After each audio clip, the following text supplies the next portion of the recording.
speaker just today said, well, that's what elections are for. Oh, great. So you have to live under a corrupt or incompetent DA until the next election rolls around? Just crimes are not going to be prosecuted, or that office, which is an incredibly powerful office, is going to be used for an illegal means until the next election? That's not a solution.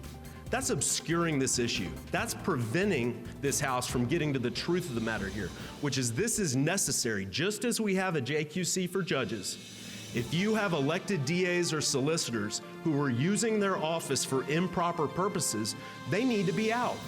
House Majority Leader Chuck Efstration defends the need for the Prosecuting Attorneys Qualification Commission.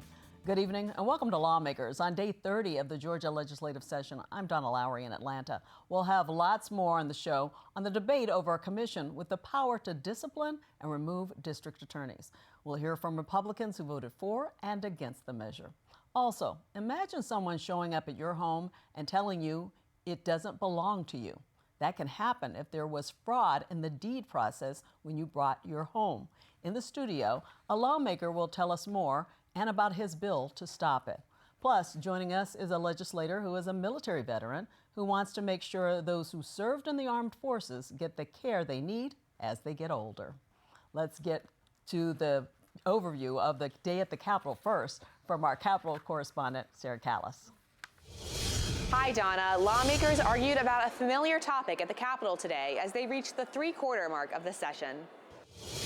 The House debated an oversight bill for district and other prosecuting attorneys. Again, Senate Bill 332 would remove the original language for the Georgia Supreme Court's framework for the board at the court's request, saying it was beyond their jurisdiction. The commission has already been created, but can't get to work until the bill is signed into law, supporters say. I'm pleased to report that the commission, the investigative panel, the hearing panel members are all in place. The standards and rules are established, and that commission is poised for action.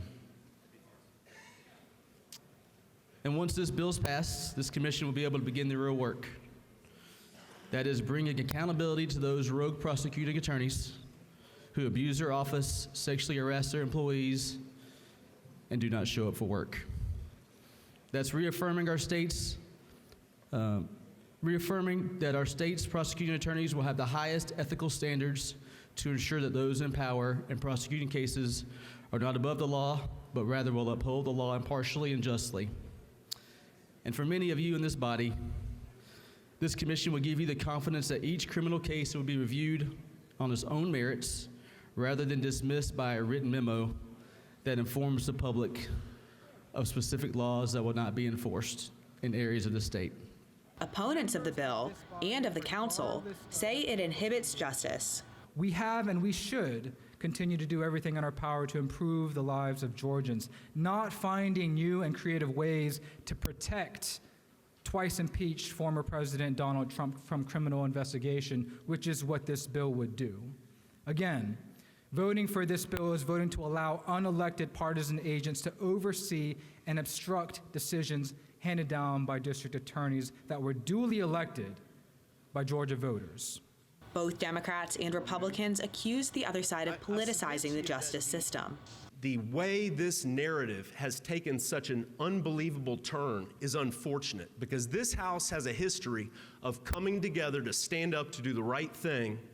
And we showed that with hate crimes. We showed that with the repeal of citizens' arrest. And then suddenly this issue appears and it's become blatantly political by Democrats. Right now, the district attorneys that you may want to bring in front of the commission because you don't agree with their priorities, tomorrow they will be different district attorneys. And there will be a different group of folks in charge in here who might disagree with those priorities and might want to bring those already watched district attorneys before an oversight commission. So I just ask you, are you sure? Because the little encouragement that I read to you, God granting me courage not to give up on what I think is right, even though I think it is hopeless, will not always be true for those with a D beside their name. SB 332 passed the House 97-73 in a party line vote. It now moves to the governor's desk to be signed into law. Speaker of the House John Burns praised the legislature for passing the measure. This is not a knee-jerk reaction to anything that's happened in our state in the last month, 6 months, or any time. This has been something we've worked on and perfected for a number of years, and I appreciate him sticking with it and getting across the finish line again. And I also want to be clear about something else. This is not about any one district attorney. Any action or lack of action of any one district attorney in our state. The House overwhelmingly passed one other bill, SB 375. That bipartisan bill adds the Commissioner of Veteran Services to the Behavioral Health Coordinating Council. The Senate, holding true to their threat yesterday of not looking at any House bills until they get the fiscal year 2025 budget, adjourned without conducting any business. The House scheduled the budget bill for a vote on Thursday. A coalition of multi-faith leaders called Listen to Georgia held a press conference this morning at the Capitol, urging Georgians to leave the Democratic presidential nomination ballot blank this March. We are calling on all Georgia voters who oppose what is happening overseas with our tax dollars to select a Democratic ballot, to submit that ballot blank, and then we will know how many people in Georgia are ready to say, President Biden, you've got to change course or you are in danger of losing the election this fall. When asked about support for the president in the fall, we are not there yet. We are not at the point of deciding between President Biden and Donald Trump yet. We're at the point of the Democratic primary in Georgia and trying to convince President Biden that he is at risk of losing way more than 11,000 votes if he does not change course. The House and Senate will return on Thursday for day 31. In the meantime, the Senate Special Committee on Investigations will hear from its first subpoenaed witness tomorrow, the lawyer who launched the allegations against Fani Willis and Nathan Wade. That's all for my Capitol Report. Donna, back to you. Sarah, thank you for that wrap up. As Sarah mentioned, the effort that began last year to crack down on local district attorneys continued this session. Today, Republicans in the House passed the measure along party lines, and it now goes to the governor for a signature. After the vote, I talked to Republican Representative Houston Gaines of Athens. He explained why they needed to pass another bill this year. We've seen over the last couple of years is we've had district attorneys in particular who've been elected that are not doing their jobs. You have rogue prosecutors who frankly are just not enforcing the law, not doing the job that they were elected to do. And so that's the key issue here. Last year, the General Assembly passed, the governor signed SB 92 that creates a prosecuting attorney's qualifications commission.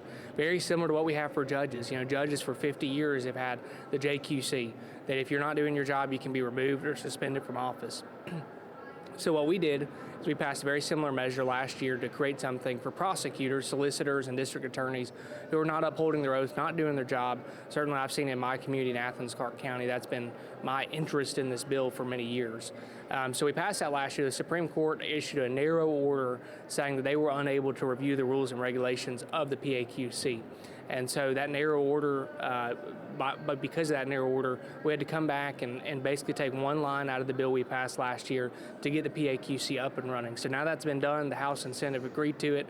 SB 332 is at the governor's desk. As soon as he signs it, takes effect immediately. The commission will be up and running. And so I'm excited that this is now through the legislative process and that the commission can be up and running. You know, we have the appointees have already been done.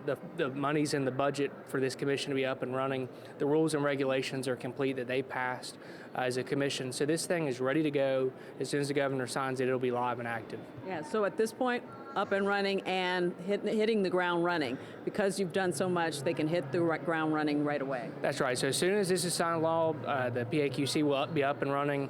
Again, we're based on the 1 yard line. As soon now this bill, once it's signed by the governor, will be in the end zone. This thing will be done, ready to go, and hold DAs who aren't doing their jobs accountable. Yeah. Let's talk about the immigration bill.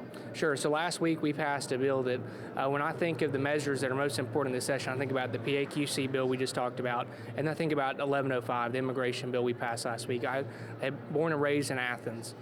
Just awful what has happened in our community to a young woman, Laken Riley, just had an incredibly bright future, a nursing student. And first and foremost, our thoughts and prayers are with the Riley family. It's just awful what they've gone through. What we've seen is some gaps in Georgia's immigration law. And so last week we passed a measure, House Bill 1105, that ensures that both local governments and law enforcement are complying with immigration authorities. If they have someone who is in their jails, who's in this country illegally, the federal government, ICE, needs to be aware of that individual. And if ICE has a detainer request to pick that individual up, those ICE detainer requests needs to be adhered to. And so the legislation we passed last week with very, very stiff penalties ensures that local governments and local law enforcement are complying with our federal immigration authorities. The vast majority of our sheriffs and law enforcement are doing the right thing, but you got a couple folks who said, I'm not going to comply with ICE, I'm not going to do my job. And so this legislation makes sure with dang stiff penalties, if they don't do it, they'll be held to account. And so I'm excited that 1105 is headed to the Senate because there were gaps in Georgia's immigration law that we had to address. We know the southern border is a disaster. We've had millions of people crossing the country who we don't even know who they are. And in Athens, frankly, we've had a local government that hasn't done its job. And so I believe that this legislation addresses at the state level. When you have a federal government that's failed and you have certain local governments that have not done their job, I believe 1105 is an important step in the right direction. Let's talk a little bit about what the next steps are. Have you had a committee hearing? Not yet. We expected to move those through the Senate quickly. I think that both chambers should come together on this issue. Again, and this is something I said on the floor last week, fixing policy in the face of an unspeakable tragedy is not politics. It's doing the right thing to make sure something like this never happens again. And so I expect both chambers to come to an agreement on 1105 to get something to the governor. And certainly, we were with the governor last week in Athens. He has been very firm on this issue to make sure that we address gaps in Georgia's law and that we do all we can in the face of a failing federal government that hadn't done its job and local governments that are failing to do their jobs, that the state of Georgia is going to step in and make sure we keep our citizens safe. I want to thank Representative Gaines for that interview. The bill for the Prosecuting Attorneys Commission passed in the House 97 to 73, with Democrats mostly voting it down, along with one Republican. Afterward, I asked Representative Charlize Byrd of Woodstock why she voted no and why she often goes against her party on votes. I did vote against that bill, and I have voted against all of the commission part because I do not believe that unelected officials, bureaucrats, should have the ability to remove someone that has been duly elected by their district or region. Yeah, and you vote against a lot of bills. Why? I go by 4 pillars of my Georgia Freedom Caucus. Number 1 is, does it grow government? Does it raise taxes? Does it increase regulation? And does it go against personal liberties? I also throw in there for myself, is it the proper role of government? The proper role of government is so beyond what it was originally meant to be, and through our Constitution it was to protect, preserve, and defend, and now we fund a whole lot of things that we really should not be funding. How tough is it to go against everybody? It is extremely difficult. You lose a lot of friends, and that's very unfortunate. I have made a lot of other friends that appreciate and respect what I do, and they often say, I wish I could do exactly the same that you do. And I always tell them there is not one person on that floor that votes for you. It is your district that votes for you, and you should be voting your district. Yeah. Let's talk more about the Freedom Caucus for people who don't know what it's about. Certainly. The Freedom Caucus was started out of Washington, D.C., and it was a group of very conservative congressmen that started talking about some bills, and they went, well, that's kind of weird. Let's get together and talk about them together of reasons why we should discuss the bill and possibly either vote against it or for it. So what happened, it is called the Freedom Caucus of D.C. for the federal government. Then they made a decision to make it start growing in the states across the United States. It would be great to do it at the federal level, but let's take it to the state level. So last year, actually it was 2021, that Philip Singleton and 4 of us started a charter for the very first Georgia Freedom Caucus with our 4 pillars so that we would have more ability of how we would read the bill and how we would vote on that particular bill. Now, no one tells us how to vote for the bill. We discuss it. We write up a little short summary, and it is for us to decide whether we want to vote for that bill or not. But I go by my 4 pillars, and is it the proper role of government? Yeah. So let's talk about how many members you have right now. We are small. We have 3 members that are actually committed to the Freedom Caucus. There are 11 across the United States right now. And I have to say that we are giving them a run for their money in the legislatures. When you're only one on the House floor out of 180 people, it makes it a little difficult, but it does mean that I can go around and explain why I am voting against a bill and ask them the same questions I've just asked you. My thanks to Representative Burt for that interview. Coming up, we'll hear from 2 House Democrats who've attracted bipartisan support for their efforts to help homeowners and military veterans. Stay with us. Lawmakers is made possible by Georgia Farm Bureau. With over 80 years of helping everyone understand the importance of agriculture in our state.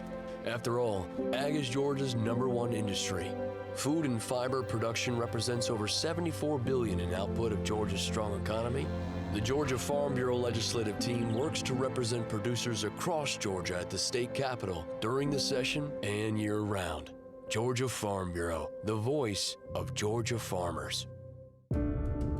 People put their faith in PBS because they know that it is constantly delivering quality. It covers the whole of the United States. It's a free and independent media. We go where the viewers are. What are the conversations that are happening right now? We feel that civil discourse is a civic responsibility. What we do is authentic reporting that people can trust. We give time so you can hear voices on all sides of an issue. This is the place that people turn to for stories that matter. And they know that when they walk away, they will have learned something about the world around them. That's why this makes PBS important for daily life and, in the end, our world.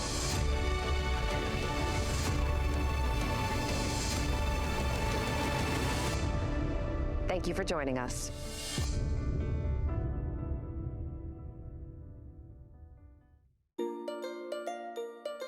Community. Learning, working, playing, celebrating. Doing life is always better together. At GPB, we aim to provide you with the tools to be able to do life together well. Our mission to educate, inform, and entertain inspires everything from our wide range of programming to our stimulating radio conversations to our fun in-person events. We've got something for everyone. Visit gpb.org/community to learn more about our upcoming events. Welcome back to Lawmakers. I'm Donna Lowry. We're going to spend time now on issues involving fraud when it comes to home ownership and making sure those who served our country get the services they need as they age. Joining me are Democratic Representative Gabe Okoye of Lawrenceville. He's finishing his first term in the Georgia General Assembly at the Capitol. He is a former chairman of the Gwinnett County Democratic Society. And so is Democratic Representative Lynn Gladney of Augusta, her first term. She is an Army veteran who began her military career at Fort Stewart. She is serving as a freshman in leadership with the 12th Congressional District Caucus. So this is your first time. You've been here before, but welcome to both of you. Thank you. Thank you. So Representative Okoye, let's talk a little bit about your bill. You learned about fraud when it comes to home ownership and deeds. Where did that come from before we talk about the bill? What happened? Well, what happened was a constituent of mine called me and asked me if I've heard about what's been going on with frauds, especially with the senior citizens. I said, nope. He sent me a clip, but fortunately, the same day, I saw a news piece about the same issue. And what I understood from that news clip was it was on the increase, right? So I decided to take action because home ownership is the realization of the American dream for most people. And it makes no sense, and it cannot be tolerated that you be in your house and somebody else comes and tells you you don't own it anymore. Okay, so let's talk about this. It has to do with the deed, right? So when I remember when we bought our home, we had to have some deed search or whatever. But there are people who can make it so that you're actually not getting the deed you think you're getting, right? Yeah, what it is it used to be the honor system. It still is the honor system. You go into the clerk of court's office and file a deed of real estate documents, and you don't even have to show any ID to prove who you are. So that's the loophole these fraudsters take advantage of when they go in there and record deeds in somebody else's name and take possession of their homes. So what would your bill do? My bill would make it an absolute requirement that the clerks of the superior courts show identification to this clerk's office to file a deed and related documents. Yeah. So they would have to show it. And so there's nobody coming in ahead of time trying to show, saying that they are somebody else? No, you can't, but of course, you may forge a driver's license of somebody, but that makes it a lot easier to now trace and say, okay, this was fraudulently done, and you get your house back. As it is right now, most of the people that I looked up whose houses were taken away fraudulently, none has recovered it. Really? Yes, because you find yourself trying to prove that this is really you, and it's difficult to do when there's no proof to back it up. It's a form of identity theft. Yes. Then. Yeah. Yes. So you have bipartisan support for your bill. A lot of it. I think that you passed 168 yeas and two nays. And it was your first bill to pass, so you got a little hazing, which is just fun. They said just say fun things when you're on the floor. Yes. They went crazy on me. They did. It was very cute. It was very cute. But you took it well. You took it well. So congratulations on that. Who is carrying your bill over in the Senate? We're still deciding that. Okay. Next week, we would have somebody to do that. Okay. Yes. All right. So thank you for telling us about that. We'll talk to you about some more in just a moment. I want to talk about your bill, Representative Gladney. Yes, ma'am. So let's tell us what this deals with elderly people who are veterans. Yes, ma'am. And you're a military veteran. Talk about what even led you to this. It's a resolution, actually. Yes, ma'am. What it led you to this? So in the state of Georgia, there are only 2 nursing homes that support veterans in the entire state. So in the state of Georgia, there are almost 700. Actually, that number is 678,000 veterans that we actually have that are qualified, registered as veterans, receiving veterans benefits in this state. 57% of them are over the age of 55. And those 2 veterans nursing homes, one is in Augusta, one is in Milledgeville. They can only accommodate just slightly over 400 veterans. So that's a lot of people who are being served. So now we are looking at an issue where we potentially have a crisis where we won't have enough space to accommodate individuals who are over the age of 55 or approaching an age where they would be eligible for elder or nursing home care. So what actually started the look into this was in 2022 with the passage of the PACT Act. So a lot of you have heard some of those commercials that come on television where they say if you were affected by the PACT Act, if you were affected by burn pits or Camp Lejeune, some other type of toxic chemical exposure, you can contact this attorney or contact this type of agency and they'll help you. Well, what actually started to happen in this state, Commissioner Commissioner, what's her name? Commissioner Ross.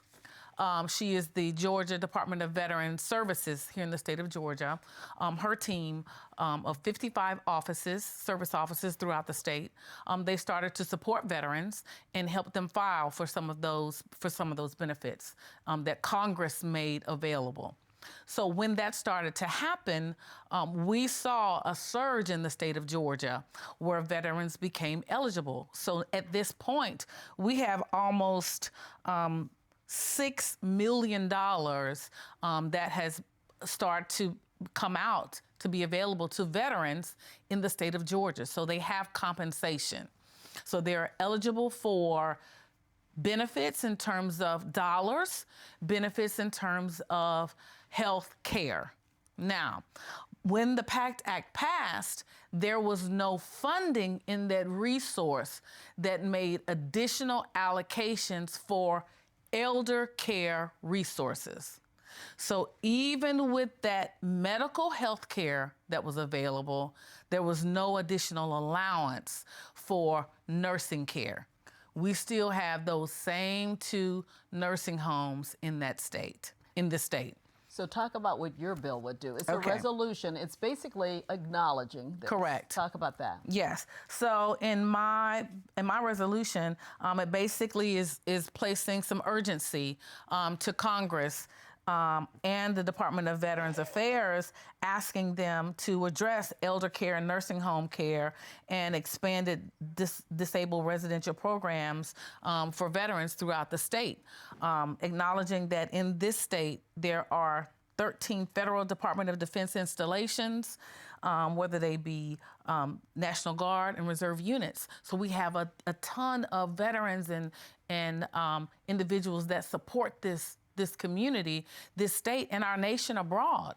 And we should have, as a body, we are the voice to represent them. So this urgent resolution lets Congress know that you took the step to make sure that we have health care, but as a body, we are the voice letting you know that we need to go a step further to take care of those elderly and those aging veterans at the point where they need it the most. And to another point, there was a research committee that was formed by the Senate down at Kennesaw University. They actually did the research to substantiate that 20% of what has been done so far, that we will surpass that care in just what is already available in just 5 years. So you got bipartisan support. Yes. There's no need for a fiscal note or anything like that when it comes to Georgia. This is basically just telling the federal government. It's telling the federal government. And I do have, and that is the chairman of the Veterans Affairs Committee, Chairman Bonner, that is Representative Gamble, Representative Mathiak, and Chairman Prince from the Augusta delegation. So it is bipartisan. It is very much veteran supported, and we need everybody at the table to make sure that veterans know that we are here for them, and we are here to make sure that they have what they need when they need it. Okay. Well, we wish you luck with that. Anything you want to add? And you're finishing up your first term, so we only have a few minutes. Well, how's it gone so far? You going to do it again? You going to run for re-election? I have no choice. Okay. You definitely want to do it then. Yes. Yeah. Well, I'll be running for re-election because we want to make sure that Georgians are taken good care of. Okay. It is important. All right. And you? Absolutely. Yeah. We have. So it's been good. Yes. We have service members that are still abroad serving actively right now.